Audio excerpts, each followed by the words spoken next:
Ça veut dire 34 milliards d'euros d'économies par an, 170 milliards sur un quinquennat. Et j'insiste sur le fait que ces sommes considérables vont pouvoir être récupérées sans qu'on s'attaque au niveau de vie des Français.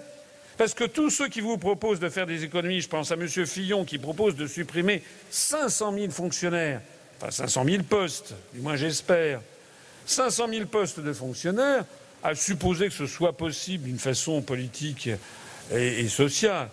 Ce serait une ineptie du point de vue économique, au passage, parce qu'il y aurait 500 000 fonctionnaires et donc peut-être 2 millions de personnes si on y ajoute les familles, parce que les fonctionnaires, c'est des pères ou des mères souvent.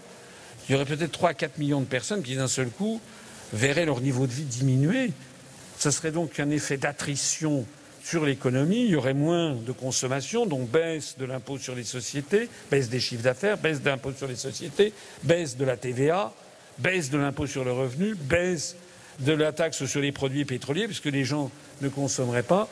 Et au total, les 4 moteurs qui fournissent des ressources fiscales à l'État diminueraient. On ne voit pas dans les propositions qui nous sont présentées la réflexion minimale qui consiste à dire on ne peut pas relancer une économie si, de façon constante, on a une politique qui taille dans la demande. C'est une ineptie d'un point de vue économique. Moi, je dis on peut faire des économies, mais à condition de s'attaquer au grand dogme de notre époque, c'est-à-dire notre appartenance à l'Union européenne. Nous n'avons plus les moyens de payer la princesse européenne.